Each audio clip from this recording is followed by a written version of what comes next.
चला आज आपण फील्ड इफेक्ट ट्रान्झिस्टर बद्दल बोलूया. हा एक इतका छोटा घटक आहे जो आपल्या आजूबाजूच्या संपूर्ण डिजिटल जगाला अक्षरशः शक्ती देतो. आता ही गोष्ट समजून घेण्यासाठी आपण एक साधं उदाहरण घेऊया. समजा आपल्या घरात पाण्याचा नळ आहे. आपण फक्त एक लहान बटन फिरवतो आणि पाण्याचा केवढा मोठा प्रवाह सुरू किंवा बंद होतो, हो ना?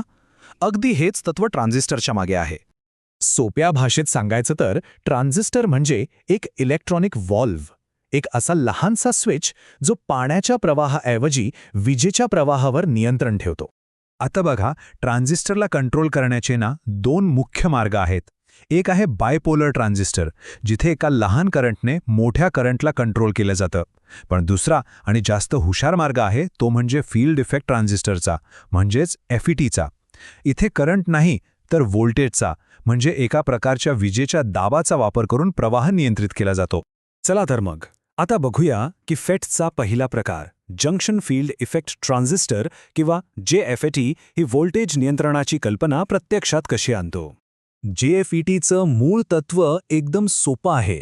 कल्पना करा की इलेक्ट्रॉन वाहून जाण्यासाठी एक रस्ता किंवा चॅनल आहे आणि या चॅनलला आपण बाहेरून दाब देऊन अरुंद किंवा रुंद करू शकतो. हे दाबण्याचं काम व्होल्टेज करतं, अगदी जसं आपण पाण्याची रबरी नळी दाबतो तसं. आणि इथे चित्रात किती छान दिसतंय. डावीकडे बघा, जेव्हा काहीच व्होल्टेज नाहीये तेव्हा रस्ता पूर्ण मोकळा आहे. पण उजवीकडे जसा निगेटिव्ह व्होल्टेज दिला जातो तसा तो डिप्लिशन लेअर वाढतो आणि इलेक्ट्रॉनचा मार्ग अरुंद करतो. प्रवाहावर नियंत्रण मिळवण्याचा हा किती सोपा मार्ग आहे. तर JFET ही एक उत्तम सुरुवात होती. पण शास्त्रज्ञांनी विचार केला की अजून काही चांगलं करता येईल का?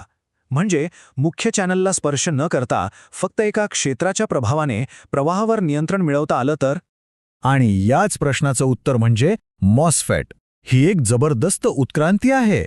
आणि याचं मुख्य वैशिष्ट्य म्हणजे तो अतिशय पातळ, इन्सुलेटिंग म्हणजे विजेचा प्रवाह रोखणारा ऑक्साईडचा लेयर. हा जो सिलिकॉन डायऑक्साईडचा छोटासा थर आहे ना, हीच याची खरी जादू आहे. यामुळे काय होतं की गेट आणि चॅनलमध्ये थेट कोणताही संपर्क राहत नाही.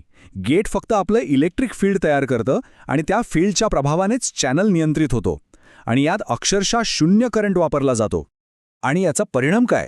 तर हा आकडा बघा, 10⁻15 ओहम. हे इतकी मोठी संख्या आहे की आपण कल्पनाही करू शकत नाही. याचा सरळ अर्थ असा की MOSFETला नियंत्रित करण्यासाठी अक्षरशः कोणतीही ऊर्जा लागत नाही. तो प्रचंड कार्यक्षम आहे. आता FET तर सगळीकडे आहेत, पण इलेक्ट्रॉनिक्सच्या जगात काही खास कामांसाठी काही वेगळी उपकरणं पण असतात. त्यातलाच एक म्हणजे युनि जंक्शन ट्रान्झिस्टर किंवा UJT.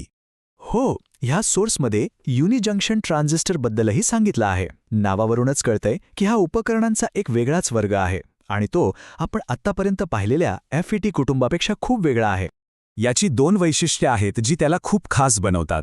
पहिलं म्हणजे याला फक्त एकच PN जंक्शन असतं आणि दुसरं म्हणजे ते निगेटिव्ह रेझिस्टन्स दाखवतं, ज्यामुळे ते काही विशिष्ट सर्किट्समध्ये, जसं की टायमिंग सर्किट्समध्ये खूप उपयोगी ठरतं.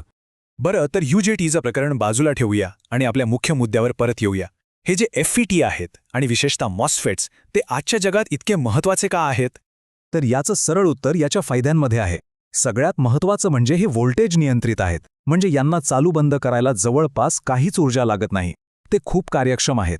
त्यांची रचना इतकी साधी आणि प्रभावी आहे की त्यांना खूप लहान आकारात बनवता येतं. आणि म्हणूनच आज आपल्या स्मार्टफोन आणि कम्प्युटरमध्ये एका लहानशा चिपवर अब्जावधी ट्रान्झिस्टर बसवणं शक्य झालं आहे. आता फक्त एक विचार करा, जर आज आपण एका नखा एवढ्या चिपमध्ये अब्जावधी असे व्होल्टेज नियंत्रित स्विच बसवू शकतो, तर भविष्यात येणारी उपकरणं काय काय नियंत्रित करू शकतील? याची तर आपण फक्त सुरुवात पाहतोय.